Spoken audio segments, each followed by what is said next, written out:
Welcome to our channel. నేను మీ నవీన్. ఈ మధ్య కాలంలో చాలా వరకు కూడా ఇన్ఫర్టిలిటీ సమస్యలతో అయితే బాధపడతా ఉన్నారు. సో ముఖ్యంగా మహిళల్లో ఈ ఇన్ఫర్టిలిటీకి కారణం పీసీఓడి, పీసీఓఎస్ అంటుంటారు.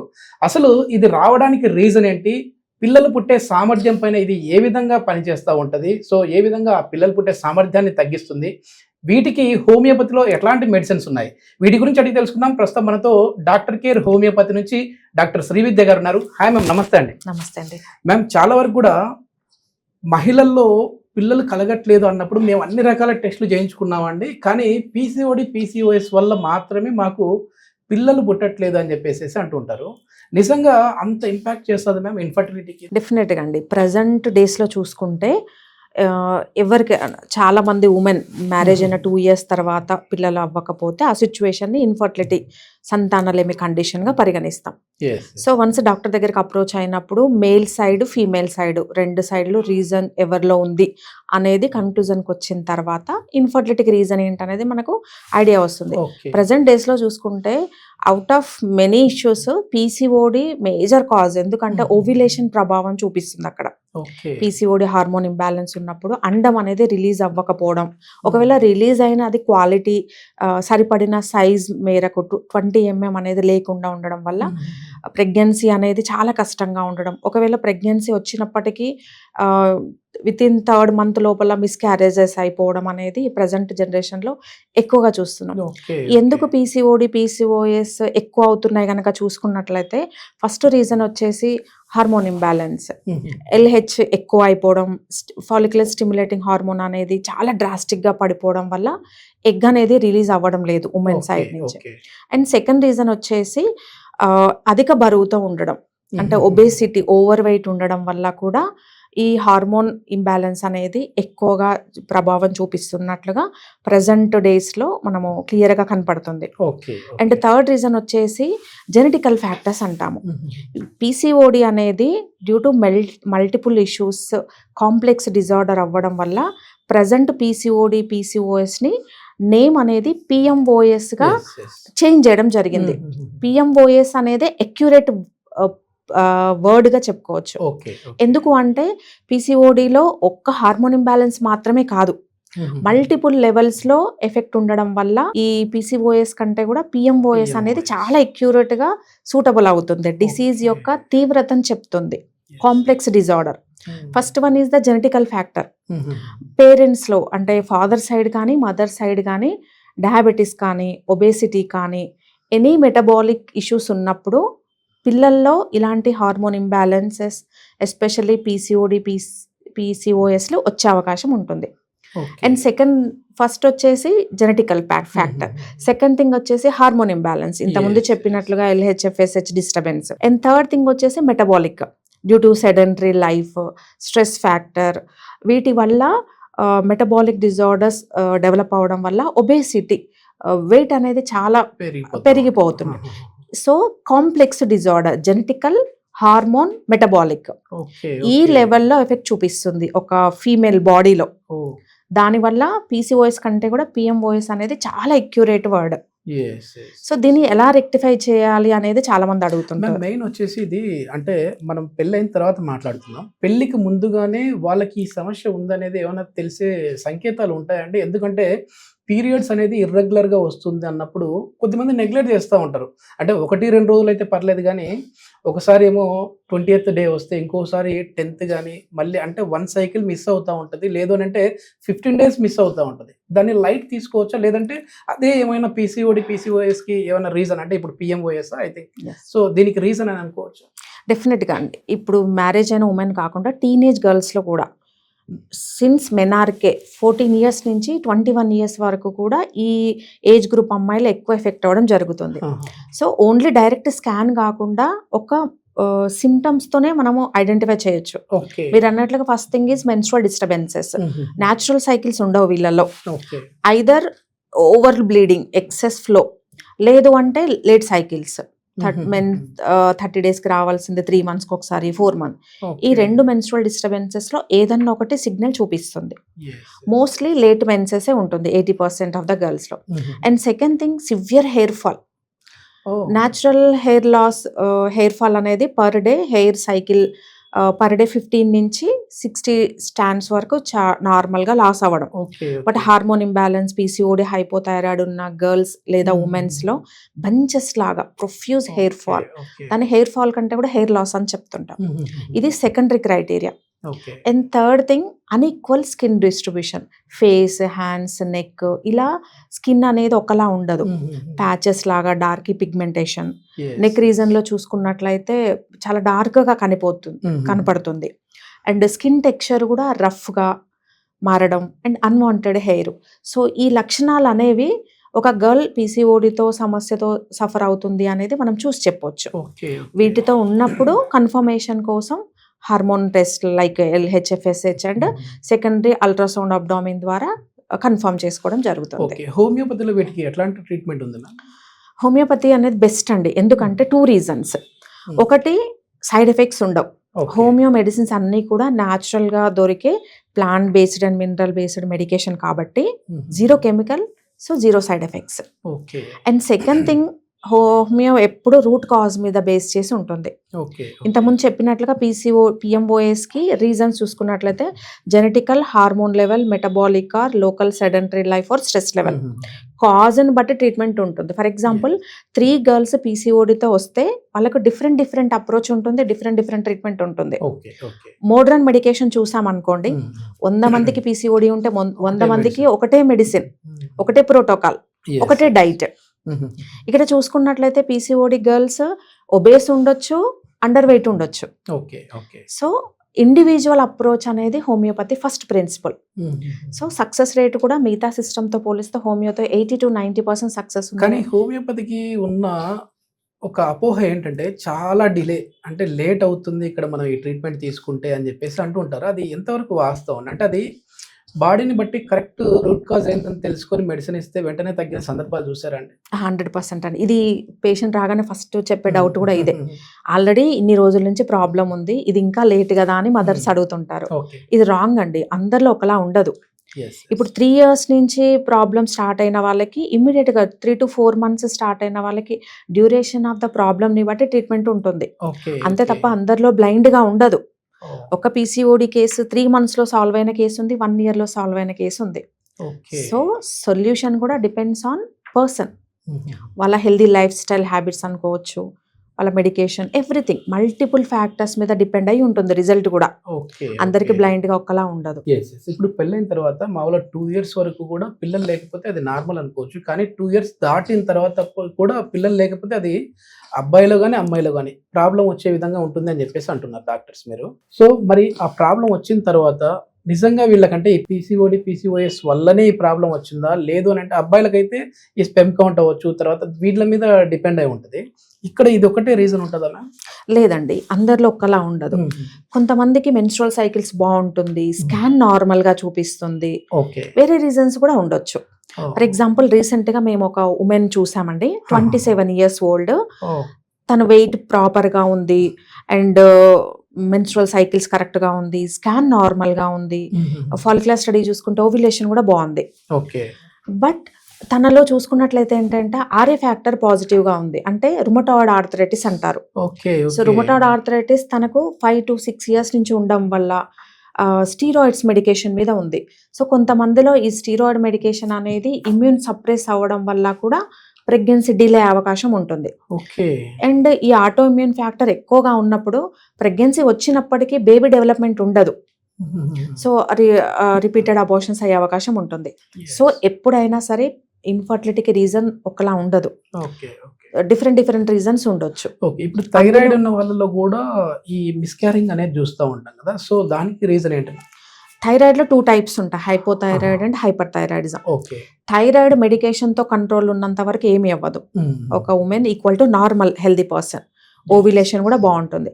ఎప్పుడైతే హార్మోన్స్ ఎక్కువ ఇంబ్యాలెన్స్ లోకి వెళ్తాయో, for example TSH more than 12, 13 ఉన్నప్పుడు, లేదంటే హైపర్ థైరాయిడిజంలో T3, T4 చాలా అబ్నార్మల్ గా డిస్టర్బెన్స్ ఉన్నప్పుడు మాత్రమే ఇంపాక్ట్ చూపిస్తుంది. అదర్వైజ్ థైరాయిడ్ ఉన్న ఉమెన్ మంచి కన్సీవ్ అయి కిడ్స్ అయిన వాళ్ళు కూడా ఉన్నారు. సో ఎక్సెస్ ఇంబ్యాలెన్స్ ఉన్నప్పుడు మాత్రమే ఓవ్యులేషన్ డిజార్డర్స్ ఉంటాయి. కొద్దిమందికి ప్రెగ్నెన్సీ టైంలో థైరాయిడ్ కన్ఫర్మ్ అవుతుంది. Yes. అంటే ముందంతా మాకు థైరాయిడ్ లేదండి, ప్రెగ్నెంట్ అయిన తర్వాత నాకు థైరాయిడ్ అనేది కన్ఫర్మ్ అయింది అంటుంటారు. అట్లాంటి వాళ్ళకి అలోపతిలో థైరాక్సిన్ హార్మోన్ లాంటి టాబ్లెట్స్ పెడుతూ ఉంటారు. సప్లిమెంట్స్ వాళ్ళకి మళ్ళీ ఏమైనా డెలివరీ అయిన తర్వాత అది కంటిన్యూ అవుతుందా మ్యామ్? లేదు అని అంటే మామూలు ఏమైనా హోమియోపతిలో ఒకవేళ కంటిన్యూ అయితే మళ్ళీ ఈ మెడిసిన్స్ వాడి తగ్గించుకోవచ్చు. దీన్ని జెస్టేషనల్ థైరాయిడిజం అంటారు. ఓకే. ముందు లేకుండా ఓన్లీ ప్రెగ్నెన్సీలోనే రిపోర్ట్లోనే బయటపడుతుంది. ఇది కొద్ది వరకు జెనెటికల్ అని చెప్పుకోవచ్చు. అంటే మదర్కి అలా ఉండొచ్చు, లేదంటే ఎక్సెస్ వెయిట్. ఈ 2 రీజన్స్ తోటి ప్రెగ్నెన్సీలో ఒకటి హైపోథైరాయిడిజం కానీ, 2 డయాబెటీస్ కానీ వస్తుంది. ఇవి టెంపరీ ఇష్యూస్. ఓకే. డెలివరీ తర్వాత 50% న్యాచురల్ గానే తగ్గిపోతాయి. ఓకే. బట్ కొంతమందిలో కంటిన్యూ అవుతాయి. వాళ్ళలో చాలా మంది హోమియోకి అప్రోచ్ అయినప్పుడు ఫ్యూ మంత్స్ లో మెటబాలిజం అంతా సెట్ చేసి నార్మల్ హెల్దీకి వచ్చాక వాటిని రెడ్యూస్ చేయడం జరుగుతుంది. సో ఇవి లైఫ్ టైం మోస్ట్లీ ఉండవు. మ్యామ్ కొద్దిమందిలో మనం చూస్తే వైట్ డిశ్చార్జ్ అనేసి అంటూ ఉంటారు. ఈ తెల్ల బట్ట అందరికీ కొంచెం అర్థం అవ్వాలని అంటే, సో ఇది దేని కారణంగా వస్తుంది? ఎందుకంటే కొద్దిమంది నేను చూసిన దాని ప్రకారము దీన్ని నెగ్లెక్ట్ చేయడం వల్ల క్యాన్సర్ కి కూడా దారి తీసి ప్రాణాలు కోల్పోయిన సందర్భాలు కూడా చూసాం. అసలు ఈ వైట్ డిశ్చార్జ్ అంటే ఏంటి, దేని వల్ల వస్తుంది? సో ఈ వైట్ డిశ్చార్జ్ ని మెడికల్ టర్మినాలజీలో లుకోరియా అంటారు. ఓకే. ఇది 2 టైప్స్. ఒకటి ఫిజియోలాజికల్, 2 పెథలాజికల్. ఫిజియోలాజికల్ అంటే 14 ఇయర్స్ నుంచి 50 ఇయర్స్ వరకు కొన్ని సందర్భాలలో, ఎగ్జాంపుల్ ప్యూబర్టీలో. సెకండ్ థింగ్ ప్రెగ్నెన్సీలో కొంతవరకు ఉంటుంది. దీనివల్ల మైల్డ్ డిస్టర్బెన్స్ తప్ప ఈ పెద్ద డిసీజ్ ఉండదు. ఇది కామన్. బట్ ఎప్పుడు పెథలాజికల్ అవుతుంది అంటే కంటిన్యూస్ గా ఈ వైట్ డిశ్చార్జ్ అనేది విపరీతమైన దురద, మంట అండ్ కలర్ మారటం, గ్రీన్ ఆర్ డెఫినెట్ గా బ్యాక్టీరియల్ ఇన్ఫెక్షన్ యాడ్ అయినప్పుడు గ్రీన్ కలర్ కానీ ఎల్లో కలర్ స్ట్రింజ్ లాగా రావటం అండ్ విపరీతమైన బ్యాడ్ ఓడర్. అంటే normal cervical discharge super added with bacterial infections ఉన్నప్పుడు ఇది ఎబ్నార్మల్ గా మారుతుంది. అలాంటి వాళ్ళు నెగ్లెక్ట్ చేయొద్దు. ఇవి ఫర్దర్ గా వేరే ఇష్యూస్ కి డెవలప్ అవ్వడం, లో బ్యాక్ ఏక్స్ రావడం, మల్టిపుల్ ఇష్యూస్ కి దారి తీసే అవకాశం ఉంటుంది. సో ఈ తెల్ల బట్టని నెగ్లెక్ట్ చేయొద్దు. ఫిజియోలాజికల్ వరకు ఓకే, బట్ ఎక్సెస్ కొన్ని ఇయర్స్ నుంచి ఉంది, 5 ఇయర్స్ 6 ఇయర్స్ నుంచి ఉన్నప్పుడు మాత్రం నెగ్లెక్ట్ చేయొద్దు. వై? బికాస్ రీసెంట్ గా ఒక 6 months బ్యాక్ 58 ఇయర్స్ ఉమెన్ ఇది ఎవరికి చెప్పుకోలేకపోయింది. తను చిన్న ప్రాబ్లమే కదా, చెప్పుకుంటే ఏంటి అన్నట్టు ఎక్కడ డాక్టర్ ని కన్సల్ట్ అవ్వలేదు, అట్లీస్ట్ ఫ్యామిలీ మెంబర్స్ కి కూడా షేర్ చేయలేదు. సో తన హిస్టరీ అంతా చూసుకున్నట్లయితే ఈ అబ్నార్మల్ ఫ్యాక్టర్స్ ఉన్నాయి. బ్యాడ్ ఫిష్ ఓడర్ రావటం, ఆల్మోస్ట్ తను చెప్పడం ఏంటంటే మోర్ దెన్ 15 ఇయర్స్ కంటే కూడా నాకు ఉంది, ఇది చిన్న ప్రాబ్లమే కదా అని నెగ్లెక్ట్ చేసిన చెప్పింది. బట్ ఇమీడియట్ గా అల్ట్రాసౌండ్ చేసినప్పుడు తనకు సర్వైకల్ ఎరోజన్స్ చాలా డ్రాస్టిక్ గా కనిపించడం, బయాప్సీ పంపిస్తే సిఎస్ సర్విక్స్ అని డయాగ్నోజ్ అయిందండి. అసలు చాలా painful condition. So white discharge అనేది నెగ్లెక్ట్ చేయొద్దు. మైల్డ్ వాటరీ డిశ్చార్జ్ వరకు డిస్కంఫర్ట్ ఓకే, బట్ ఎప్పుడైతే క్రానిక్ గా ఇయర్స్ టుగెదర్ ఉందో డెఫినెట్ గా ప్యాప్స్మియర్ కానీ బయాప్సీతో రూల్ అవుట్ చేసుకోవడం చాలా important. Especially after 40 years white discharge ని అస్సలు నెగ్లెక్ట్ చేయొద్దు. అవి సర్వైకల్ ఎరోజన్స్ కావచ్చు, కొన్ని సందర్భాలలో కార్సినోమా వరకు కూడా వెళ్ళి కేసు ఉంటాయి. సో అవి నెగ్లెక్ట్ చేయొద్దు. దీనికి ఒకవేళ వాళ్ళకి ఈ సింటమ్స్ కనపడిన వెంటనే ఏమైనా హోమియోపతిని కన్సల్ట్ అయితే, డాక్టర్ కేర్ హోమియోపతిని కన్సల్ట్ అయితే ఎట్లాంటి మెడిసిన్స్ ఉన్నాయి వీళ్ళకి? సో ఎప్పుడైనా ఈ వైట్ డిశ్చార్జ్ ఏంటంటే ఫ్యాక్టర్ రీజన్ చూసుకుంటామండి. అంటే ప్రాబ్లం యొక్క సివియారిటీ ఒకటి, and second thing either bacterial or viral, fungal, yeast ఇలా టైప్ ని డివైడ్ చేసుకుని ఇమ్యూన్ మెడిసిన్స్ ఇవ్వడం జరుగుతుంది. హార్డ్లీ 4 to 6 months లో కంప్లీట్ గా వైట్ డిశ్చార్జ్ తగ్గిపోతుంది. స్కాన్ నార్మల్ రావడం కూడా ఛాన్స్ ఉంది. So homeopathy is best and safe అని చెప్పొచ్చు. మగవాళ్ళలో టెస్టోస్టెరాన్ లెవెల్ తగ్గింది అంటే వాళ్ళలో కొన్ని లక్షణాలు మామూలుగా కనబడుతూ ఉంటాయి. అంటే గొంతు మారిపోవడము ఇట్లాంటివన్నీ చూస్తూ ఉంటాం. మరి అదే ఆడవాళ్ళలో ఈ మెనోపాజ్ టైంలో టెస్టోస్టెరాన్ లెవెల్ డెవలప్ అవుతూ ఈ ప్రొజెస్టెరాన్ కానీ ఈ హార్మోన్స్ అనేవి తగ్గిపోతున్నాయి అన్నప్పుడు వాళ్ళకు కూడా ఏమైనా సింటమ్స్ కనపడతాయా? డెఫినెట్గా అండి. టెస్టోస్టెరాన్ పెరిగినప్పుడు ఉమెన్ లో చేంజెస్ వస్తాయి. First thing is the body over weight, fat deposition ఎక్కువ రావడం, male appearance of the body, femininity loss అవ్వడం, మ్యానిష్ గా తయారవడం, అంటే మస్కులైన్ పార్ట్, ఇవన్నీ కూడా టెస్టోస్టెరాన్ ఇంక్రీజ్ అవుతుంది అని చెప్పడానికి first signal. And second thing menstrual disorders లో ల్యాండ్ అవుతారు. సో పీరియడ్స్ లేట్ గా రావటం, డిలే అవడం, సైకిల్స్ డిస్టర్బ్ అవ్వడం, సో ఇవన్నీ కూడా. అండ్ సెకండ్ థింగ్, ఆండ్రోజన్స్ ఎక్కువగా ఉన్నప్పుడు, అంటే ఫీమేల్లో మేల్ హార్మోన్స్ ఎక్కువగా ఉన్నప్పుడు అన్వాంటెడ్ హెయిర్ గ్రోత్ చాలా ఎక్కువగా ఉంటుంది. ఈవెన్ న్యాచురల్ పార్ట్స్లో కూడా థిక్ కోర్సీ హెయిర్ రావడం కూడా one of the major symptom for testosterone increase అవుతుంది. సో దీనికి ప్రాపర్ లైఫ్ స్టైల్ చేంజెస్ చేసుకుంటూ, అండ్ డైట్ చాలా ఇంపార్టెంట్. ఇలా ఆండ్రోజన్ ఎక్సెస్ ఉన్నప్పుడు కంప్లీట్గా మేము ఏం చెప్తాము అంటే యానిమల్ మీట్ కంప్లీట్గా తగ్గించేసి vegetables source, leafy vegetables, nuts, fibre diet ఎక్కువగా మనం డైట్లో యాడ్ చేసుకున్నట్లయితే చాలా మంచిది. అండ్ సెకండ్ థింగ్, హోమియోలో కూడా కొన్ని మెడికేషన్స్ ఉంటాయండి హార్మోన్ని స్టెబిలైజ్కి తీసుకొని రావటం. ఇవి యూజ్ చేస్తే కనుక హార్మోన్ రేషియో అనేది చాలా బ్యాలెన్స్డ్గా వస్తుంది. ఈస్ట్రోజన్ కావచ్చు, ప్రొజెస్టిరాన్ అండ్ టెస్టోస్టిరాన్. ప్రతి ఫీమేల్లో ఉంటుంది టెస్టోస్టిరాన్, బట్ నెగ్లిజబుల్. సో ఇదంతా బ్యాలెన్స్డ్గా ఉన్నప్పుడు ఎటువంటి ఇష్యూస్ రావు. సో హోమియోపతితో ఈ హార్మోన్ ఇంబ్యాలెన్స్ అనేది సాధ్యపడుతుంది. కొద్ది మందిలో ఇట్లాంటి సమస్య ఉన్నప్పుడు గడ్డాలు మీసాలు రావడం చూస్తుంటాం మహిళల్లో. అట్లాంటి వాళ్ళు ఏంటంటే లేజర్కి వెళ్ళిపోతారు. అంటే ఏదో లేజర్ ట్రీట్మెంట్ చేసుకుంటే సరిపోద్ది, ఇక్కడ హెయిర్కి హ్యాండ్కి హెయిర్ ఎక్కువ వచ్చింది, ఇక్కడ గడ్డం వచ్చేసిందని వాళ్ళు హెయిర్ ట్రీట్మెంట్ చేయించుకుంటారు. కానీ లోపల ఉన్న రూట్ కాజ్కి మాత్రం ట్రీట్మెంట్ జరగదు. మరి అట్లాంటి వాళ్ళు హోమియోపతికి వచ్చారంటే మరి ఈ హెయిర్ అనేది కూడా అన్వాంటెడ్ హెయిర్ ఏది వచ్చిందో అది కూడా రిమూవ్ అయిపోతుందా, లేదంటే దానికి సపరేట్ ఏమైనా ట్రీట్మెంట్ ఉంటుందా? అది మీరు చెప్పింది ఒక కేసు చూసామండి ప్రీవియస్గా, ఒక 1 year back. Intermediate girl. So తనకు పీరియడ్స్ ఇష్యూ ఉండడంతో ఎక్కువ హార్మోన్ పిల్స్ వాడింది.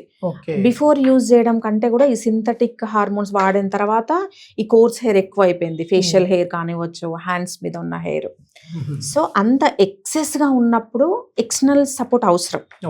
అంటే చాలా కొన్ని కేసెస్, ఎప్పుడైనా treatment depends on situation, depends on proper case ఉంటుంది. అలాంటి వాళ్ళలో ఎక్స్టర్నల్గా సపోర్ట్ తీసుకుంటూ ఇంటర్నల్గా మళ్ళీ గ్రోత్ రాకుండా ఉండాలి అంటే రూట్ కాజ్కి ఇంటర్నల్గా హార్మోన్స్ బ్యాలెన్స్ ఉండాలి. సో అప్పుడు మళ్ళీ రావు. సో ఇలాంటి కేసెస్లో అప్రోచ్ విధానం అనేది డిఫరెంట్గా ఉంటుంది. So external support, internal homeopathy medication plus life style changes with diet, ఇవన్నీ ప్రాపర్గా ఉన్నప్పుడు మళ్ళీ ఫ్యూచర్లో అమ్మాయికి ఇలాంటి డిస్టర్బెన్సెస్ రావు. ఫ్యూచర్ లైఫ్ క్వాలిటీ అనేది బాగుంటుంది. సో ఎప్పుడైనా అప్రోచ్ ఆఫ్ ద కేస్ అనేది డిపెండ్స్. ఇది మెయిన్ వచ్చేసి అంటే 40+ లో కనిపించే దానికంటే కూడా ఇంకా చిన్న పిల్లలు కనపడితే చాలా జాగ్రత్త పడాలి. ఎందుకంటే నిదానంగా వాళ్ళకి ప్రెగ్నెన్సీ ఇబ్బంది పడే విధంగా ఉంటుంది. ఓకే. మ్యామ్, చాలా వరకు కూడా మెనోపాజ్ వచ్చే ముందు కొన్ని లక్షణాలు కనపడతాయి, అవి వచ్చినప్పుడు కొంచెం జాగ్రత్తగా ఉండండి అని చెప్పేసి అంటూ ఉంటారు. సో ఒకప్పుడు చూస్తే మనము 50 ఏళ్లలో ఈ పీరియడ్స్ ఆగిపోయేది మనం చూసేవాళ్ళం. కానీ ఇప్పుడు 40-45 ఏళ్ళకి పీరియడ్స్ ఆగిపోతూ ఉన్నాయి. బ్యాక్ పెయిన్, నీ పెయిన్ అన్నీ స్టార్ట్ అయిపోతూ ఉన్నాయి. అసలు ఈ మెనోపాజ్ టైంలో బాడీలో జరిగే చేంజెస్ ఏంటి మా ఉమెన్కి? సో మెనోపాజ్కి ముందు స్టేజ్ని పెరిమెనోపాజ్ అంటారు. హార్డ్లీ మెనోపాజ్కి 1 year ప్రయర్గా బాడీ సిమ్టమ్స్ చూపిస్తుంది. First thing is the mood disturbances, anger issues రావడం, ఇరిటబిలిటీ రావడం. And second thing hot flushes, body అంతా వేడిగా అనిపిస్తుంది. బయట చలిగా ఉన్నా, ఏసీలో ఉన్నా కానీ వాళ్ళంతా వేడిగా ఫీల్ అవుతుంటారు. ఇదంతా ఈస్ట్రోజన్ డెఫిషియన్సీలోకి వెళ్తుంది అని చెప్పడం సిగ్నల్. అండ్ థర్డ్ థింగ్ వచ్చేసి బాడీ పెయిన్స్ రావడం. ముందు ఎప్పుడూ లేవు, బట్ ఇప్పుడు మాత్రమే నీ పెయిన్స్ వస్తున్నాయి, జాయింట్ పెయిన్స్ వస్తున్నాయి అన్నప్పుడు ఇమీడియట్గా వన్ ఆఫ్ ది రీజన్ చూసుకున్నట్లయితే మెనోపాజ్కి ప్రయర్ స్టేజ్లో ఉన్నారని చెప్పుకోవచ్చు. అండ్ కొంతమందిలో యూటీఐస్ రావడం, అంటే విపరీతమైన యూరిన్ బర్నింగ్ రావడం, అండ్ మాటికి వెళ్లాల్సిన సెన్సేషన్, అర్జెన్సీ అంటారు. సో ఇవన్నీ కూడా పెరిమెనోపాజల్ సిమ్టమ్స్. అంటే ఈ యూరినరీ ట్రాక్ ఇన్ఫెక్షన్స్ ఏదైనా ఉన్నాయన్నా కూడా నెగ్లెక్ట్ చేయకూడదు. Any issue 6 weeks is the acute phase అండి. ఎవరికైనా ఎనీ ఇష్యూ, యూటీఐ కావచ్చు, జాయింట్ పెయిన్స్ అని కావచ్చు, ఏదైనా 6 weeks ఉంది అనుకుంటే అది acute phase. Body natural immunity సరిపోతుంది దాన్ని తగ్గించుకోవడానికి. ఏ ప్రాబ్లం అయినా మోర్ దెన్ 6 weeks కంటే కంటిన్యూ అవుతుంది అన్నప్పుడు మాత్రం నెగ్లెక్ట్ చేయకుండా ఇమ్మీడియట్గా డాక్టర్ని కన్సల్ట్ అవ్వాలి. మనము ఆఫ్టర్ 40 తర్వాత మాట్లాడితే ఎప్పుడైతే పీరియడ్స్ ఆగిపోయాయో వాళ్ళ బాడీలో ఎన్నో హార్మోనల్ ఇంబ్యాలెన్స్ జరగడం వల్ల ఎక్కువగా మోకాల నొప్పులు చూస్తుంటాం మహిళల్లో అంటారు. నేను పెద్దగా ఎక్కువ ఏం నడిచేది ఏమి ఉండదండి, ఇంట్లో నిలబడి వంట చేస్తాను అంతే, అంతకుమించి ఏం చేయను. కానీ నాకేమో మోకాలు డ్యామేజ్ అయ్యాయి, ఇప్పుడు సర్జరీ వరకు వెళ్ళాలి అని అంటున్నారని డాక్టర్ చెప్పారని అంటుంటారు. అసలు ఏం చేయకపోయినా ఈ మోకాలు అనేవి ఎందుకు కరిగిపోతా ఉన్నాయి మ్యామ్? వీటిని ఆస్టియో ఆర్థరైటిస్ అంటారండి. అంటే మోకాళ్ళలో ఉండే కార్టిలేజ్, మృదులాస్థి అనేది అరిగిపోవడం, సింపుల్ లాంగ్వేజ్లో చెప్పాలంటే. సో ఇది అందరికి వయసు పెరిగే కొద్దీ రిస్క్ ఉంటుంది. Any human being male and ఫీమేల్లో ఎఫెక్ట్ అవ్వచ్చు. ఓకే. బట్ ఫీమేల్లో రేషియో ఎక్కువగా ఉంటుంది, 3:1 రేషియో అని చెప్పొచ్చు. ఎందుకంటే ఒక ఉమెన్ స్ట్రాంగ్గా ఉండాలి అంటే, బోన్ స్ట్రెంగ్త్గా ఉండాలంటే ఈస్ట్రోజన్ మ్యాండేటరీ. ఓకే. ఈస్ట్రోజన్ అనేది ప్రాపర్గా ఉన్నప్పుడు బోన్ డెన్సిటీ బాగుంటుంది. ఎప్పుడైతే మెనోపాజ్లో ఈస్ట్రోజన్ తగ్గుతుందో బోన్ అనేది డెన్సిటీ లాస్ అవుతుంది. సో అప్పుడు వాళ్ళలో మెడ నొప్పి అయినా, అంటే స్పైనల్ కార్డ్ నడుము భాగంలో అయినా, లేదంటే మోకాళ్ళు, లేదంటే యాంకిల్స్, ఎక్కడో ఒక చోట వాళ్ళకు పెయిన్ రూపంలో చూపిస్తుంది. బోన్ డెన్సిటీ తగ్గింది అంటే అరుగుదలకు దగ్గరగా ఉన్నారు అనేది. సో ఆస్టియోఆర్థరైటిస్ అనేది కూడా కంప్లీట్ గా మేనేజబుల్, సర్జరీ అవసరం లేదు. దీన్ని మైల్డ్, మోడరేట్ అండ్ సివియర్, ఈ 3 స్టేజెస్ లో మనం డివైడ్ చేయొచ్చు. మైల్డ్ మోడరేట్ కనుక 100% తగ్గిపోతాయి, దాంట్లో డౌట్ లేదు. సివియర్ అంటే కార్టిలేజ్ కంప్లీట్ గా అరిగిపోయింది, 4th స్టేజ్ లో ఉంది, ఆ మోకాలు అనేది డిఫార్మ్ అయిపోయింది, స్ట్రక్చర్ లాస్ అయింది అన్నప్పుడు మాత్రం సర్జరీ చెప్తుంటారు. అవి కొంతవరకు మేనేజబుల్ అని చెప్పవచ్చు. సో దీంట్లో రిస్క్ ఫ్యాక్టర్స్ ఇద్దరికి మాత్రమే ఉంటుంది. First one is the obesity. More than 85-90 kgs ఉన్న ఉమెన్ చాలా ప్రాబ్లమాటిక్ ఫేస్ చేస్తారు, comparatively lean and moderate built ఉన్న ఉమెన్ కంటే. సో ఇనిషియల్ స్టేజ్ నుంచే బాడీ వెయిట్ కనుక కంట్రోల్లో పెట్టుకుంటే ఇంత దూరం సర్జరీ వరకు వెళ్ళలేం. మేము హోమియోతో బ్యాలెన్స్ చేసేటప్పుడు కూడా బిల్ట్ చూసుకొని అష్యూరెన్స్ లెవెల్ అనేది ఉంటుంది. ఒబేసిటీ వాళ్ళకు కొంచెం టఫ్ అవుతుంది. వై? బికాస్ మొత్తం హోల్ బాడీ వెయిట్ అంతా పడేది వెయిట్ బేరింగ్ జాయింట్స్ మోకాళ్ళే. కాబట్టి ఫస్ట్ సిమ్టమ్ మనము అలర్ట్ అవ్వాల్సింది body weight. And second thing, మంచి డైట్, వైటమిన్ సప్లిమెంట్స్ ఉన్నవి, లీఫీ వెజిటబుల్స్, మన డైట్ హ్యాబిట్స్ కనుక ప్రాపర్గా ఉంటే కూడా వాళ్ళలో ఈ ఆస్టియోఆర్థరైటిస్ నుంచి మనం వెనక్కి వచ్చిన కేసులు కూడా చాలా చూసాం. సో వాళ్ళలో ఎక్స్పీరియన్స్లో ఎవరైనా మాకు సర్జరీ చెప్పారు మేడం, కానీ రేపే సర్జరీ అన్నారు, కానీ మేము ఇప్పుడు ఏదో మీ గురించి కొన్ని వీడియోస్ చూసో లేదంటే వేరే వాళ్ళు చెప్పడం వల్లనో మేము వచ్చాము అని చెప్పి ట్రీట్మెంట్ తీసుకొని సర్జరీ లేకుండా ఇప్పుడు హ్యాపీగా ఉన్న వాళ్ళు ఉన్నారు. నెంబర్ ఆఫ్ కేసెస్ అండి, నెంబర్ ఆఫ్ కేసెస్. ఫ్యామిలీలో దగ్గర నుంచి బయట పేషెంట్స్ కూడా ఇన్ని రోజులు టైం వేస్ట్ అయిపోయింది, మేము నెగ్లెక్ట్ చేసాము అని హోమియోపతికి వచ్చి 3rd ఫైనల్ స్టేజ్లో, ఇంకా కొంతమంది అయితే మోకాళ్ళకి లోకలైజ్డ్ ఇంజెక్షన్స్, స్టీరాయిడ్స్ తీసుకొని కూడా వచ్చిన వాళ్ళు హోమియోపతితో అసలు సర్జరీ అవాయిడ్ చేసినవి నెంబర్ ఆఫ్ కేసెస్ అని చెప్పొచ్చు. వెరీ సక్సెస్ఫుల్ రిజల్ట్స్ ఉంటాయి హోమియోలో. మేము ఇప్పుడు సియాటికా నరం నొప్పి, సో మేమేదో సాధారణంగా ఏదో కాలు లాగేసింది, ఒక తుంటి భాగంలో నొప్పి వచ్చింది, దీనికోసం పెయిన్ కిల్లర్ వాడాం కానీ తగ్గట్లేదు, ఈ సియాటికాతో ఇబ్బంది పడుతున్నాము, దీనికి హోమియోపతి ఏమైనా సూటబుల్లా అని అడిగే వాళ్ళకి ఏం చెప్తారండి? సియాటికా అనేది సింగిల్ నర్వ్ పెయిన్, ఒక్క కాలు నడుము దగ్గర నుంచి either right leg or left leg continuous గా రావటం. ఎందుకు సియాటికాస్ బాడీలో అన్ని ఇష్యూస్ కంటే కూడా సియాటికానే మోస్ట్ పెయిన్ఫుల్ కండిషన్ గా చెప్పొచ్చు. ఎందుకంటే ఇది బాడీలో బిగ్గెస్ట్ నర్వ్. ఎప్పుడైతే దీని మీద కంప్రెషన్ పడుతుందో నడుము దగ్గర నుంచి థై రీజన్ కింద కాఫ్ మజిల్ కాలు వేళ్ళ వరకు ఉండే ఏకైక single biggest nerve in the body. So అంత బిగ్ నర్వ్ మీద కంప్రెషన్ పడ్డప్పుడు పెయిన్ ఇంటెన్సిటీ కూడా అంత ఎక్కువ ఉంటుంది. సో డిస్క్ బల్జ్, ప్రొలాప్స్ ఉన్న వాళ్ళలో ఇలా సియాటికాస్ వచ్చే అవకాశం ఉంటుంది. సర్జరీ ఒకటే మార్గం అని చెప్పేసి నేను వింటా ఉన్నాను. సో మీరేమో సర్జరీకి చాలా వరకు వ్యతిరేకం. 100% మేము చూసాము, లైవ్ గా రిజల్ట్స్ చూసాము. ఈవెన్ బెల్ట్ తో వచ్చిన వాళ్ళు కూడా హోమియోపతి మెడికేషన్ తీసుకున్న తర్వాత పెయిన్ తగ్గి బెల్ట్ తీసేసి నార్మల్ గా నడిచిన వాళ్ళు ఉన్నారు.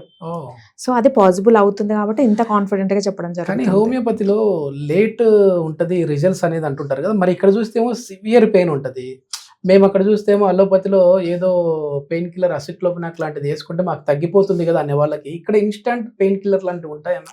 ఇన్స్టాంట్ రిజల్ట్, వాటిని అక్యూట్ రెమెడీస్ అంటారు. అంటే టైం బీయింగ్, ఇవాళ పెయిన్ ఉంది, ఇవాళ తగ్గిపోవాలి. సో దానికి ట్రిగరింగ్ ఫ్యాక్టర్ అంటాం. ఏం చేస్తే పెయిన్ వచ్చింది, లోకలైజ్డ్ ఇవాళ ఎక్కువ అయింది, example weight lifting, long sitting, travelling, ఆ మోడాలిటీ బేస్ చేసుకొని ఇచ్చినప్పుడు ఇన్స్టాంట్ రిలీఫ్ కూడా పాసిబుల్ అవుతుంది. సో వాటిని అక్యూట్ రెమెడీస్ అంటారు. అక్యూట్ గా తగ్గించుకుంటూ క్రానిక్ గా కూడా సర్జరీకి వెళ్లకుండా మనకు స్పైన్ ని కరెక్ట్ చేసే సిస్టమ్ కూడా హోమియోపతిలో పాసిబిలిటీ ఉంది. ఇప్పుడు చాలా వరకు విటమిన్ B12 డెఫిషియన్సీ మనం చూస్తున్నాం మ్యామ్, అది కూడా ఏంటంటే మహిళల్లోనే చూస్తున్నాం. సో కొద్దిమంది నాన్ వెజ్ తినరు, మాకు అలవాటు లేదండి, సో వెజ్లో ఏమంతగా ఉన్నాయో మాకు తెలియదు అని సప్లిమెంట్స్ రూపంలో కూడా తీసుకుంటుంటారు. కొన్ని అలోపతిలో సప్లిమెంట్స్ ఇంజెక్షన్స్ తీసుకుంటూ ఉంటారు, అయినప్పటికీ మళ్ళీ ప్రాబ్లం వస్తుంది మాకి అనే వాళ్ళకి హోమియోపతిలో ఈ విటమిన్ B12 డెఫిషియన్సీని అధిగమించే మందులు ఏమున్నాయండి? విటమిన్ B12 అసలు సఫర్ అవుతున్నారు అనేది ఎట్లా గుర్తించాలనేది ఇంపార్టెంట్. Yes, yes, yes. ఎందుకంటే most neglected part deficiencies. Yeah. So first B12 ఎక్కడ హెల్ప్ అవుతుందంటే central nervous system, brain and spinal cord nerves మీద B12 యాక్షన్ ఉంటుంది. Okay, so okay. B12 deficiency ఉన్న వాళ్ళకి ఫస్ట్ సిమ్టమ్ కూడా అదే, కాన్సన్ట్రేషన్ ఉండదు, మెమొరీ తగ్గిపోతుంది. Okay. అండ్ సెకండ్ సిమ్టమ్ వచ్చేసి నర్వ్స్ మీద పడుతుంది, అంటే పెరిఫెరల్ న్యూరోపతి, అరచేతుల అరిపాదాల్లో సూదులు గుచ్చినట్టు ఉండడం, తిమ్మిర్లు మంటలు రావడం. సో ఇవి ఫస్ట్ సిమ్టమ్స్ B12 తగ్గింది అని చెప్పడానికి. Okay, okay. Central nervous system అయిన బ్రెయిన్ అండ్ స్పైనల్ కార్డ్ మీద దాని ఇంపాక్ట్ ఉంటుంది కాబట్టి ఇవి deficiency. Okay. And second thing వచ్చేసి టైర్డ్నెస్. మార్నింగ్ అలసిపోతుంటారు. Okay. జనరల్గా బాగా వర్క్ చేసిన తర్వాత end of the day tired అవ్వడం పెద్ద ప్రాబ్లం కాదు. బట్ తొందరగా అలసిపోవడం, చిన్న చిన్న పనికి కూడా నీరసం వస్తుంది అని చెప్పినప్పుడు డెఫినెట్గా B12 అనేది డెఫిషియన్సీ ఉందా అనేది రూల్ అవుట్ చేసుకోవాలి. Okay. అండ్ థర్డ్ థింగ్ మీరు అన్నట్టు ఇది చాలా కామన్గా వెజిటేరియన్స్ అండ్ వేగాన్ డైట్లో ఉన్న వాళ్ళలోనే ఎక్కువగా ఉంటుంది. ఎందుకంటే వాళ్ళు ప్రాపర్ ప్రోటీన్ లైక్ ఎగ్స్ కానీ మీట్ అండ్ మిల్క్ తీసుకోరు. సో వేగాన్ అండ్ వెజిటేరియన్ డైట్లో ఉన్న వాళ్ళకు డెఫిషియన్సీ ఉంటుంది. కొంతమంది నాన్ వెజ్ బాగా తింటాము, మేము వీక్లీ ట్వైస్ మీట్ తీసుకుంటామన్న వాళ్ళలో కూడా ఈ సిమ్టమ్స్ ఉంటాయి. వాళ్ళలో రీజన్స్ ఏంటి అంటే, ఒకటి ఎక్సెస్ యాంటీబయాటిక్ యూజ్ చేసే వాళ్ళు, ఎక్సెస్ యాంటాసిడ్స్ వాడే వాళ్ళలో ఈ B12 అనేది ప్రాపర్గా అబ్జర్వ్ అవ్వదు గట్ లెవెల్లో. సో ఎక్సెస్ మెడికేషన్ కూడా ఒక రీజన్. యాంటీబయాటిక్స్ ఎక్కువ తీసుకుంటుంటారు, అంటే డాక్టర్ దగ్గర కూడా వెళ్ళకుండా. ఈ మధ్య ఏముందంటే ఈ కోవిడ్ టైంలో మనం చూస్తే కొన్ని మెడిసిన్స్ వాడండి అని చెప్పి డాక్టర్స్ చెప్పారని చెప్పేసి పారాసిటమాల్ తీసుకుంటారు, దానికి యాంటీడోస్గా యాంటీబయాటిక్ వాడుతూ ఉంటారు. ఈ యాంటీబయాటిక్స్ ఎక్కువ తీసుకోవడం వల్ల కూడా గట్ హెల్త్ చెడిపోతుంది. న్యూట్రిషన్ డైట్ తీసుకున్న వాళ్ళలో అబ్జార్ప్షన్ ఉండదు, అందుకే డెఫిషియన్సీస్ ఉంటాయి. ఎక్సెస్ మెడికేషన్ వాళ్ళలో డెఫిషియన్సీస్ ఎక్కువ ఉంటాయి, గట్ ఖరాబ్ అయిపోతుంది, అబ్జార్ప్షన్ రేషియో తగ్గిపోతుంది. విటమిన్ B12 అక్కడేనా మ్యామ్ ప్రొడ్యూస్ అయ్యేది? డెఫినెట్ గా అబ్జార్ప్షన్ అనేది ఉండదు. సో ఎక్సెస్ మెడికేషన్ అవాయిడ్ చేయమనే డాక్టర్స్ చెప్పే టాప్ 10 పాయింట్స్ లో ఒకటి. అవసరం ఉన్నప్పుడే మెడిసిన్ తీసుకోండి, అనవసరంగా మెడిసిన్స్ హైయర్ యాంటీబయాటిక్స్ అసలు తీసుకోవద్దు. చిన్న మెడిసిన్స్ తో పెద్ద డ్యామేజ్ ఉండదండి. ఎక్సెస్ యాంటీబయాటిక్స్ అండ్ స్టీరాయిడ్స్ ఇవి రెండు not only gut whole health ని డిస్టర్బ్ చేస్తుంది. సో B12 డెఫిషియన్సీ ఈ ఎక్సెస్ మెడికేషన్ వాడే వాళ్ళలో, antibiotics, antacids and diabetic medicines వాడే వాళ్ళలో కూడా ఈ B12 డెఫిషియన్సీ ఉంటుంది. ఓకే. ఇప్పుడు డయాబెటీస్ అసలు ఎందుకంటే మ్యామ్ ఇప్పుడు ఈ టాపిక్ చాలా ఇంపార్టెంట్. ఇంట్లో నలుగురు ఉంటే ఇంతకుముందు మనం ఏం చెప్పేవాళ్ళంటే ఒకరికి వచ్చేది అంటున్నాం, ఇప్పుడు ఇద్దరికి వచ్చేసేస్తా ఉంది, అంటే ఒక 50% ఆక్యుపై చేసేస్తా ఉంది. అసలు డయాబెటీస్ వచ్చే ముందు ఏమైనా కనిపించే లక్షణాలు ఉంటాయా మ్యామ్? అంటే ఓకే మీకు ఈ సింటమ్ కనపడింది కాబట్టి మీకు డయాబెటీస్ రావచ్చు అండి, టెస్ట్ చేయించుకోండి అని చెప్పి. అవును, దీన్ని ప్రీ డయాబెటిక్ కండిషన్ అంటారు. అంటే డయాబెటీస్ ముందుకి వచ్చే సిచ్యువేషన్. అన్ఫార్చునేట్లీ కొంతమందిలో సిమ్టమ్స్ ఉండవండి, అసిమ్టమాటిక్ కంప్లీట్ జీరో సిమ్టమ్స్. అది అన్ఫార్చునేట్ గా సిమ్టమ్స్ లేకపోవడం వల్ల పేషెంట్ HbA1c లెవెల్ 10-11 వెళ్ళే వరకు కూడా వాళ్ళు ఐడెంటిఫై చేసుకోలేరు. సో ఇది unfortunate. But health routine checkup చాలా important. Routine health checkup every 1 year or alternate year. Especially present డేస్లో young men 30 to 35 years age ఉన్న మేల్స్ మేము చూసే ఫ్రెష్ కేసెస్లో 50% డయాబెటిక్ కేసెస్లే. అండ్ మోస్ట్ అన్ఫార్చునేట్ థింగ్ ఏంటంటే నెగ్లెక్ట్ చేస్తారు. మాకు తెలిసి ఇది ఎట్లా నార్మల్గా తీసుకురావాలో, మీరు మెడిసిన్ స్టార్ట్ చేస్తే లైఫ్ టైం తీసుకోవాలన్న ఫాల్స్ ఐడియాలో ఉంటారు. సో డయాబెటీస్ మన చేతుల్లో ఉన్నంత వరకు మాత్రమే ఫుడ్ తో, వాకింగ్ తో సెట్ అవుతుంది. బట్ ఎప్పుడైతే HbA1c లెవెల్ పెరుగుతుందో అది ఇర్రివర్సిబుల్ డ్యామేజ్ లోకి వెళ్ళినప్పుడు, HbA1c ఎంత వరకు ఉంటే మనం లైట్ తీసుకోవచ్చు, ఎంత వరకు ఉంటే సీరియస్? 8 ఉన్నంత వరకు అయితే అది మనం చేతిలో ఉంటుందండి. అంటే diet, exercise, physical activity, stress ఇదంతా బ్యాలెన్స్ చేసుకుంటే సెట్ అవుతుంది. బట్ 10 దాటింది అంటే అస్సలు నెగ్లెక్ట్ చేయద్దు. ఎందుకంటే వైటల్ ఆర్గాన్స్ ఏంటి మన బాడీలో? First one is the I, second thing is kidney. ఈ రెండు కూడా విజన్ తగ్గిపోతుంది. And second thing serum creatinine levels పెరుగుతాయి. సో ఎప్పుడైనా డయాబెటీస్ నెగ్లెక్ట్ చేయొద్దు. అది ఇర్రివర్సిబుల్కి వెళ్ళింది అంటే ఆర్గాన్ డ్యామేజ్ అవుతుంది.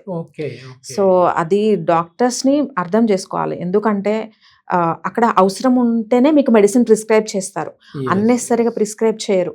సో మన బాడీ సిమ్టమ్ ప్రకారం, రిపోర్ట్స్ ప్రకారం వెళ్ళడం అనేది ఇంపార్టెంట్. మ్యామ్ డయాబెటీస్ వచ్చిన తర్వాత కొద్దిమంది లైట్ తీసుకుంటా ఉంటారు. సో వాళ్ళకేంటంటే వాళ్ళకే తెలియకుండా వాళ్ళ బాడీలో ఒక్కొక్క పార్ట్ డ్యామేజ్ అయిపోతా ఉంటది. ముఖ్యంగా ఫస్ట్ డ్యామేజ్ అయ్యే పార్ట్స్ ఏంటి మ్యామ్ మన బాడీలో డయాబెటీస్ వచ్చిన వాళ్ళలో లైట్ తీసుకుంటే? డయాబెటిక్ అనే మెటబాలిక్ డిజార్డర్ కంట్రోల్‌లో ఉన్నంత వరకు ఏం కాదండి. Diabetic person is equal to normal healthy person. Okay. ఎప్పుడైతే abnormal sugar levels fasting 250 post lunch 300 and plus especially HbA1c 10 cross 11కి వెళ్ళినప్పుడు మోడర్న్ మెడికేషన్ వాళ్ళైతే డైరెక్ట్ స్ట్రైట్ ఫార్వర్డ్ ఇన్సులిన్ రాసేస్తారు. ఓకే. ఇంత హై షుగర్స్ కంట్రోల్ చేయడం ఇంపాసిబుల్. నెగ్లెక్ట్ చేస్తే ఇంకా most worse conditions like organ damage వరకు, విజన్ పడిపోవడం, అండ్ కొంతమందిలో కిడ్నీ డ్యామేజ్ అంటే సీరం క్రియాటినిన్ రైజ్ అవ్వడం, కొలెస్ట్రాల్ పెరగడం, నైట్ సడన్ స్ట్రోక్స్ రావడం యంగ్ ఏజ్ గ్రూప్లో, ఇవన్నీ ఎమర్జెన్సీ కండిషన్స్లో ల్యాండ్ అవుతాయి. సో డాక్టర్స్ ఏం చేస్తారు, ఇమ్మీడియట్గా కంట్రోల్ చేయడానికి ఆ కండిషన్కి ఏది సూటబుల్ అనేది. మేము రీసెంట్గా చూస్తున్నాం, అసలు మెడికేషన్స్ ఏం టాబ్లెట్ చెప్పకుండా డైరెక్ట్ ఇన్సులిన్ చెప్పారు డాక్టర్స్ అని మా దగ్గరకు వస్తుంటారు. ఏ డాక్టర్ అయినా బెస్ట్ సొల్యూషనే చెప్తారు తగ్గడానికి. సో అంత దూరం తీసుకురావద్దు కదా. ఫస్ట్ ఆఫ్ ఆల్ ఫాస్టింగ్ 250 అనేది మనకు తెలిసిపోతుంది బాడీ సిగ్నల్. చాలా మంది మూర్ఖంగా ఏం చేస్తుంటారంటే ఇది మాకు కంట్రోల్ చేయడం తెలుసు, షుగర్స్ ఒక్కటి కట్ చేస్తే సరిపోతుంది, అన్నం మొత్తం తీసేస్తే సరిపోతుంది, ఈ రాంగ్ కాన్సెప్షన్స్ తో ఉన్నారు. కంట్రోల్ అయితే happy, but the life threat వరకు ఉన్న హెల్త్ ఇష్యూ కదా. సో నెగ్లెక్ట్ చేయొద్దు. ఎవరికైతే ఈ డయాబెటీస్ లక్షణాలు ఉంటుందో ఎవ్రీ ఇయర్ హెల్త్ ప్రొఫైల్ చేయించుకోవడం, లిపిడ్ ప్రొఫైల్లో కొలెస్ట్రాల్, LDL, ట్రైగ్లిజరైడ్స్ ఎంత ఉందో చూసుకోవడం చాలా ఇంపార్టెంట్. అన్నిటికంటే ముఖ్యంగా ఫిజికల్ యాక్టివిటీ, అంటే లైక్ డైలీ మార్నింగ్ వాకింగ్ కానీ, లేదంటే సూర్య నమస్కారాలు, యోగా, ఏదన్నా ఒక ఫిజికల్ యాక్టివిటీ ఉన్న వాళ్ళకు HbA1c లెవెల్ ఇంత డ్రాస్టిక్గా పెరగదు. And second thing food habits. ఎక్కువ కూల్ డ్రింక్స్ అండ్ ఆల్కహాల్ తీసుకునే వాళ్ళలో ఈ రిస్క్ అనేది చాలా ఎక్కువగా ఉంటుంది. డయాబెటీస్ ఉన్న వాళ్ళకి ఏంటంటే ఇవి ఒక పాయిజన్ లాగా పనిచేసే ఫుడ్ అనేటివి కొన్ని ఉంటాయి కదా, అవి ఏంటంటే ఇప్పుడు మీరు ఇందాక ఒకటి మచ్చుకి కూల్ డ్రింక్ అన్నారు, ఇంకా ఏంటి తీసుకోకూడదు? తక్కువ టైంలో షుగర్ పెరిగేవి first thing white rice carbohydrate ఒకటి, and second thing sugars, and third thing cool drinks. వాటిలో కూడా కార్బోనేటెడ్ డ్రింక్స్ లో చాలా preservatives and sugars, added sugars ఉంటాయి. ఇవి మనము 1 year తీసుకున్న జాగ్రత్తలంతా 1 week లో డ్యామేజ్ చేయొచ్చు. సో వీటికి దూరంగా ఉంటే మంచి క్రేవింగ్స్ వస్తూ ఉంటాయి. ఏదైనా ఫంక్షన్ వెళ్ళినప్పుడు కూల్ డ్రింక్ కనపడిన లిమిటెడ్ క్వాంటిటీలో తీసుకున్నప్పుడు ఏం కాదు. ఓకే. ఫ్రూట్స్లలో ఏ ఫ్రూట్స్ వీళ్ళకి మంచిది, ఏ ఫ్రూట్స్ తీసుకోవచ్చు? లో షుగర్ ఫ్రక్టోజ్ లెవెల్స్ ఉన్నవి, ఎగ్జాంపుల్ సిట్రస్ ఫ్రూట్స్ అన్ని హెల్దీ డయాబెటిక్ వాళ్ళలో. సిట్రస్ అంటే లెమన్ కేటగిరీ కావచ్చు, ఆరెంజెస్. ఈ సిట్రస్ లో ఏంటంటే ఫ్రక్టోజ్ లెవెల్ తక్కువ ఉంటుంది. So all citrus fruits diabetic person తీసుకోవచ్చు. అండ్ సెకండ్ థింగ్ న్యాచురల్ గా దొరికే లైక్ సి విటమిన్ జామకాయలు కావచ్చు, అండ్ పోమోగ్రానైట్స్, పపాయ, ఈ 5 ఫ్రూట్స్ డయాబెటిక్ వాళ్ళు అన్లిమిటెడ్ తీసుకోవచ్చు. మిగతా ఫ్రూట్స్ లో ఏంటంటే ఫ్రక్టోజ్ లెవెల్ ఎక్కువగా ఉంటుంది. సో మన రిపోర్ట్, మన ఫాస్టింగ్ పోస్ట్ లంచ్ చూసుకొని మేము అడ్వైజ్ చేస్తాం పేషెంట్ కి ఏవి తినొచ్చు అనేది. బట్ బ్లైండ్ గా ఇప్పుడు చెప్పిన 5 ఫ్రూట్స్ ఎనీ డయాబెటిక్ పర్సన్ తీసుకోవచ్చు. ఓకే. మగవాళ్ళలో ఈ డయాబెటీస్ వచ్చిందంటే పిల్లలు పుట్టే సామర్థ్యమే తగ్గిపోతుంది అని అంటుంటారు కదా, ఎందుకు అంటే నిజంగా అంత డ్యామేజ్ చేసే విధంగా ఉంటుందా వాళ్ళకి? అంటే ఫిమేల్ కంటే మేల్ కి ఎక్కువ డ్యామేజ్ ఉంటుందా? డ్యామేజ్ ఈక్వల్ గా ఉంటుందండి. ఎప్పుడైతే హార్మోన్ ఇంబల్స్ లైక్ మెటబాలిక్ కంట్రోల్లో ఉన్నంత వరకు ఏమీ అవ్వదు. డయాబెటిక్ పర్సన్స్ పేరెంట్స్ అయిన వాళ్ళు కూడా ఉన్నారు, కిడ్స్. బట్ అది డ్యామేజ్ లెవెల్ కి వెళ్లకుండా అండర్ కంట్రోల్లో ఉంటే, అంటే HbA1c లెవెల్ <7 ఉంటే ఏం ఇంపాక్ట్ లేడీస్ లో అయినా సరే, మేల్స్ లో అయినా సరే రిప్రొడక్టివ్ సిస్టమ్ ఏమీ డిస్టర్బ్ అవ్వదు. సో అబ్నార్మల్ గా 8.5 ఉన్నప్పుడు మాత్రం అది వార్నింగ్ సైన్ లాగా తీసుకోవాలి. ఎస్పెషల్లీ మగవాళ్ళలో కూడా ఇది చాలా ఇంపార్టెంట్. ఇప్పుడు వైఫ్ కి ఏమైనా డయాబెటిక్ ఉంది, లేదంటే హస్బెండ్ కి ఏమైనా డయాబెటిక్ ఉంది, వీళ్ళకి లేకపోతే ఎవరికో ఒకరికి, వాళ్ళు ఏమైనా ఇప్పుడు భార్యాభర్తలు ఇంటర్ కోర్స్ టైంలో చేసినప్పుడు మళ్ళీ వీళ్ళకి ఏమైనా వచ్చే విధంగా ఉంటుందన్నా? ఇది ఎందుకంటే నాకు ఫర్ నవీన్ ఇంటర్వ్యూస్ అని చెప్పేసి నా నెంబర్ అక్కడ స్క్రోల్ అవుతూ ఉంటుంది. డాక్టర్ అనుకుని నాకు కాల్ చేస్తున్నారు, ఇది బయట నుంచి వచ్చిన డౌట్ ఇది. లేదండి, మెటబాలిక్ డిజార్డర్స్ ఎప్పుడైనా ఇండివిజువల్. వైఫ్ కున్నంత మాత్రాన హస్బెండ్ కు రావాల్సిన అవసరం లేదు. వాళ్ళ individual health issue, individual metabolic disorder తప్ప ఒకరి నుంచి ఒకరికి రాదు. లైఫ్ స్టైల్ ని బట్టేసి వస్తా 100% లైఫ్ స్టైల్ అండ్ ఇండివిజువల్ ఒకవేళ ఆల్వేస్. వాళ్ళకంటే జెనెటిక్ గా పిల్లలకి ఏమైనా వచ్చే అవకాశం ఉంటుంది? కొంత రిస్క్ ఫ్యాక్టర్నే చెప్పుకోవచ్చు. ఇప్పుడు ఒక డయాబెటిక్ పర్సన్ వచ్చారు, మనము హిస్టరీ కేసులో అడగాల్సిన ఫస్ట్ ఆర్ సెకండ్ పాయింట్ ఇంట్లో ఎవరికైనా ఉందా, ఫ్యామిలీలో ఎవరికైనా ఉందా, పేరెంట్స్లో ఎవరికైనా ఉందా అని అడుగుతాం. ఓకే. సో కొద్ది వరకు రిస్క్ అని చెప్పొచ్చు. అలా అని పేరెంట్స్లో ఉన్నంత మాత్రాన సఫర్ అయినా అందరూ ఏం సఫర్ అవ్వరు, బట్ డిపెండ్స్. ఓకే. ఓకే. ఇప్పుడు కొద్దిమంది ఏమంటుంటారంటే ఇది ఒక లైఫ్ స్టైల్ డిజార్డరే, సో దీన్ని మనం లైఫ్ స్టైల్ని కరెక్ట్ చేసుకుంటే సరిపోతుంది అని చెప్పేసి లైట్ తీసుకునే వాళ్ళు ఉంటారు. ఇంకొద్దిమంది కొంచెం దానికే భయపడిపోతూ ఉంటారు. సో అట్లాంటి వాళ్ళకి మీరు ఏం చెప్తారు? అంటే మామూలుగా అలోపతిలో వెళ్తే జీవితాంతం మీరు మందులు వాడాల్సిందే, డోస్ ముందు ఒక టాబ్లెట్ వాడితే తర్వాత మార్నింగ్ ఈవినింగ్ వాడండి అంటుంటారు. మరి మీ దగ్గర ఏముంటాయి? హోమియోపతిలో ఏమైనా దీర్ఘకాలికంగా వాడాలా, లైఫ్ లాంగ్ వాడాలా, లేదంటే ఒక టైం డ్యూరేషన్ పెట్టి ఏమైనా తగ్గించేవి? హోమియో లైఫ్ లాంగ్ ఎవరికి చెప్పమండి, అది depends on person. Few months నుంచి ఫ్యూ ఇయర్స్ వరకు వాళ్ళ Okay. కండిషన్ని బట్టి సజెస్ట్ చేస్తాం. అండ్ సెకండ్ థింగ్ మీరు అన్నట్టు రెండు ప్రాబ్లమాటికే, ఓవర్ కాన్షియస్నెస్ ప్రాబ్లమే, అలానే కేర్లెస్నెస్, ఎక్కువ రిపోర్ట్ ఉన్నా కానీ వరి కాకుండా దాని మీద జాగ్రత్త తీసుకోకుండా కూడా వాళ్ళకి ప్రాబ్లం. ఓకే. సో రెండు ఉండొద్దు, ఓవర్ భయము యాంగ్జైటీ ఉండొద్దు, and at the same time carelessness కూడా ఉండొద్దు. ఓకే. మోడరేట్గా మన ప్రాబ్లం అర్థం చేసుకొని ఏం చేస్తే రెక్టిఫై అవుతుంది, డాక్టర్ సజెషన్ తీసుకుంటే బెస్ట్. డయాబెటీస్ ఉన్న వాళ్ళలో ప్రధానంగా ఈ స్కిన్ అలర్జీస్ ఎక్కువ వస్తుంటాయని చెప్పేసి విన్నాను మ్యామ్. అది వాస్తవమేనా? అంటే స్కిన్ డిసీజెస్ కావచ్చు, ఇట్లాంటి వీళ్ళలోనే ఎక్కువ వస్తుంటాయా ఏమైనా? క్రానిక్ స్కిన్ ఇష్యూస్కి డయాబెటీస్ ఒక రూట్ కాజ్. ఓ. వై స్కిన్ ఇష్యూస్ అంటే అర్థం bacterial infections or viral infections. Okay. అది foreign organism or foreign particle. Glucose అంటే షుగర్ అంటే గ్లూకోజ్, ఎక్సెస్ షుగర్ దానికి ఫుడ్. సో తగ్గినా కానీ మళ్ళీ రిపీట్ అవుతుంటాయి. Okay. So that is the reason diabetic పర్సన్స్లో స్కిన్ ఇష్యూస్ కానీ ఏమైనా గాయాలైతే తొందరగా మానవు. ఎందుకంటే ఆ బ్యాక్టీరియా వైరస్కి ఎక్సెస్ గ్లూకోజ్ అనేది ఫుడ్ లా పనిచేస్తుంది. ఓకే. సో వాళ్ళకి ఇయర్స్ టుగెదర్ 30 ఏళ్ళ నుంచి స్కిన్ ప్రాబ్లం ఉంది అని చెప్పే వాళ్ళు కూడా ఉంటారు. సో అందుకే డయాబెటీస్ని ఫస్ట్ స్కిన్ ప్రాబ్లంతో వచ్చిన డయాబెటిక్ పర్సన్కి షుగర్ లెవెల్స్ని రూట్ కాజ్ అయిన బ్లడ్ గ్లూకోజ్ లెవెల్స్నే కరెక్ట్ చేస్తాం. మీ దగ్గరికి ఎవరైనా స్కిన్ ప్రాబ్లం అని వచ్చిన వాళ్ళకి డయాబెటీస్ చెక్ చేస్తే డయాబెటీస్ బయటపడిందా? కొంతమందిలో అంటే ముందు మాకు తెలియదండి, ఇక్కడ స్కిన్ ప్రాబ్లం వచ్చిన తర్వాత వచ్చింది అంటున్నారు. మోర్ దెన్ 5 years నుంచి స్కిన్ ప్రాబ్లం ఉంది, మెడిసిన్ వాడితే తగ్గుతుంది మళ్ళీ వస్తుంది అన్నప్పుడు ఒకసారి ర్యాండమ్ షుగర్ లెవెల్ చెక్ చేస్తాం. ఓకే. అబౌ 200 ఉంది అంటే డెఫినెట్ గా షుగర్ అబ్స్ట్రకిల్ అవుతుంది వీళ్ళకు, ఎక్సెస్ గ్లూకోజ్ వల్లనే ఈ షుగర్ అనే స్కిన్ రిపీటెడ్ గా అవుతుంది అనేది కన్క్లూజన్ కి వస్తాం. స్కిన్ కి సంబంధించి హోమియోపతి ది బెస్ట్ అని చెప్పేసి చాలా మంది చెప్తూ ఉంటారు మ్యామ్. సో ఎక్కడ కూడా ఈ సోరియాసిస్ కి తగ్గనివి డాక్టర్ కేర్ హోమియోపతిలో ఛాలెంజింగ్ గా తీసుకొని తగ్గిస్తూ ఉంటారు. ఏంటి ఆ హోమియోపతికి ఉన్న మహత్యం ఏంటి అసలు స్కిన్ కి? స్కిన్ అని హోమియోలో పార్ట్ వైజ్ గా డివైడ్ చేయమండి, స్కిన్, జాయింట్, హార్మోన్ అని.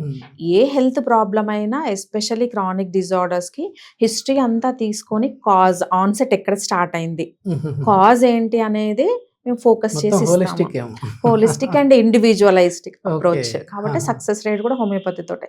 ఎక్కడ తగ్గని ఇష్యూస్ హోమియోతో సాల్వ్ అయినవి చాలా ఉన్నాయి. సో అందువల్ల ఇప్పుడు హోమియోని చాలా మంది చూస్ చేసుకుంటున్నారు.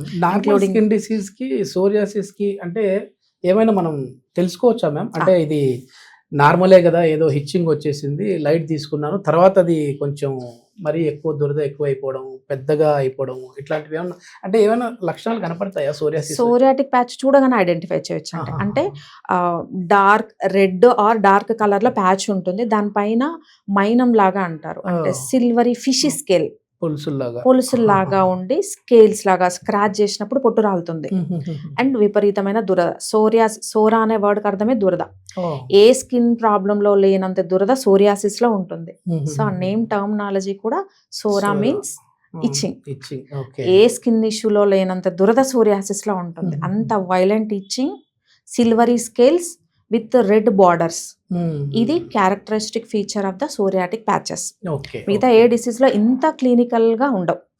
మీరన్నా ఎగ్జిమా కావచ్చు, లేకపోతే అంటే అదర్ స్కిన్ ఇష్యూస్ లో చాలా దగ్గరగా ఉండొచ్చు, బట్ ఇంత గన్ షాట్ గా ఉండదు. ఓకే. ఓకే. ఇప్పుడు అండర్ ఆర్మ్స్ లో బ్లాక్నెస్ లాగా వస్తుంటది కదా మ్యామ్. సో దీనికి ఏవేవో క్రీమ్స్ వాడుతూ ఉంటారు, లేదు అని అంటే ఇక్కడ కంటి కింద నల్ల మచ్చల్లాగా వస్తూ ఉంటాయి. వీటికి ఏదో తెలియకుండా వెళ్ళిపోయి మెడికల్ స్టోర్ లో తీసుకొని వాడుతూ ఉంటారు. అట్లా కాకుండా హోమియోపతికి వచ్చారంటే దీనికి బెస్ట్ మెడిసిన్స్ ఉన్నాయా? అంటే కంటి కింద నల్ల మచ్చలకు కావచ్చు, లేదంటే అండర్ ఆర్మ్స్ కావచ్చు. ఇది ఒక క్లినికల్ కండిషన్. జస్ట్ ఊరికే రాదు. బాడీ ఎప్పుడైనా సరే ఎక్స్టర్నల్ గా సిమ్టమ్ చూపిస్తుంది అంటే సంథింగ్ డిస్టర్బెన్స్ ఇన్నర్ సైడ్ నుంచే. ఓకే. ఎవరికి అండర్ ఆర్మ్స్ అండ్ నెక్ భాగంలో కింద డార్క్ గా ఉంటుందంటే ఇన్సులిన్ రెసిస్టెన్స్ ఉంది, డయాబెటీస్ కి దగ్గరగా ఉన్నారు, వాళ్ళలోనే ఇలాంటి అబ్నార్మల్ ఉంటుంది. ఫీమేల్ లో చూసుకున్నట్లయితే hormone imbalance, PCOD are hypothyroidism. ఏంటి మేడం భయపడి చేస్తా ఉన్నారు, మేమేమో నిద్ర లేక మా కంటి కింద ఇట్లా బ్లాక్ వచ్చింది అంటుంటారు కదా. డిసీజ్ కి క్లినిక్ అంటే డిస్టర్బెన్స్ కి చాలా తేడా ఉంటుందండి.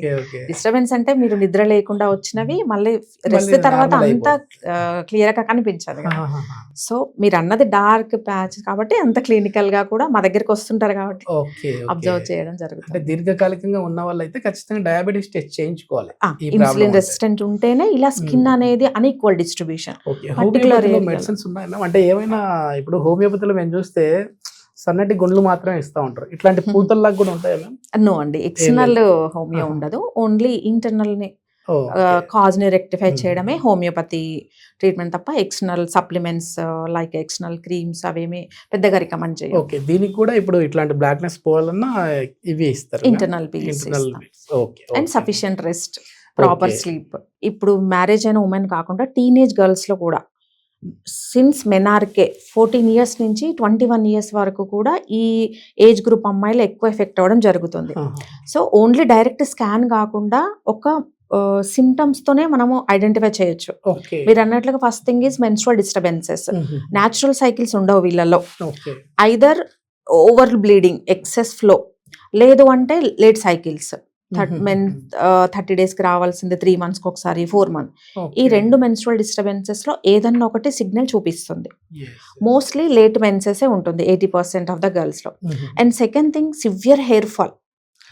Natural hair loss, hair fall అనేది per day hair cycle per day 15 నుంచి 60 స్టాండ్స్ వరకు నార్మల్ గా లాస్ అవ్వడం. But hormone imbalance, PCOD, hypothyroid ఉన్న గర్ల్స్ లేదా ఉమెన్స్ లో బంచెస్ లాగా ప్రొఫ్యూజ్ హెయిర్ ఫాల్, దాని హెయిర్ ఫాల్ కంటే కూడా హెయిర్ లాస్ అని చెప్తుంటాం. ఇది secondary criteria. And third thing unequal skin distribution. Face, hands, neck ఇలా స్కిన్ అనేది ఒకలా ఉండదు, ప్యాచెస్ లాగా డార్క్ పిగ్మెంటేషన్. నెక్ రీజన్ లో చూసుకున్నట్లయితే చాలా డార్క్ గా కనపడుతుంది. అండ్ స్కిన్ టెక్స్చర్ కూడా రఫ్ గా మారడం అండ్ అన్వాంటెడ్ హెయిర్. సో ఈ లక్షణాలు అనేవి ఒక గర్ల్ పీసీఓడితో సమస్యతో సఫర్ అవుతుంది అనేది మనం చూసి చెప్పొచ్చు. వీటితో ఉన్నప్పుడు కన్ఫర్మేషన్ కోసం hormone test like LHFSH and secondary ultrasound abdomen ద్వారా కన్ఫర్మ్ చేసుకోవడం జరుగుతుంది. హోమియోపతిలో వీటికి ఎట్లాంటి ట్రీట్మెంట్ ఉంది? హోమియోపతి అనేది బెస్ట్ అండి, ఎందుకంటే 2 reasons. ఒకటి, సైడ్ ఎఫెక్ట్స్ ఉండవు. హోమియో మెడిసిన్స్ అన్నీ కూడా న్యాచురల్ గా దొరికే plant based and mineral based medication కాబట్టి zero chemical, so zero side effects. And second thing, homeo ఎప్పుడు రూట్ కాజ్ మీద బేస్ చేసి ఉంటుంది.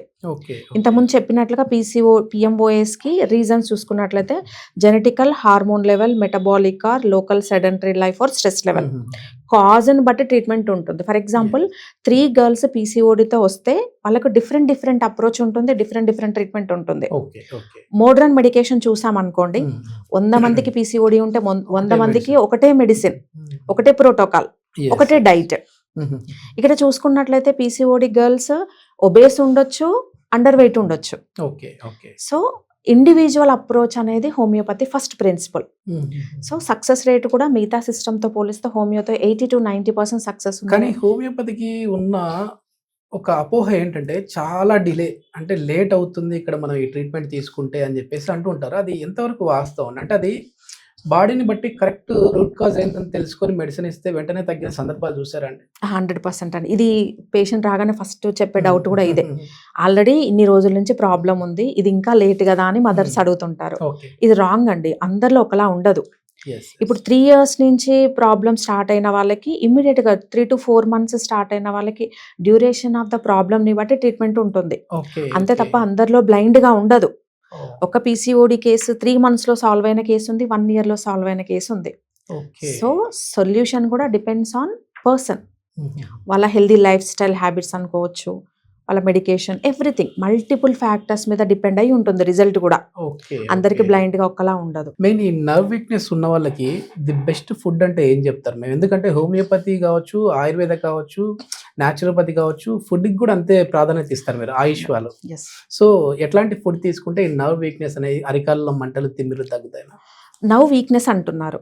నవ్ ఎప్పుడు వీక్ అవుతుంది? నవ్కి ఏం అవసరం? వైటమిన్స్ అవసరం, ఎస్పెషల్లీ B12.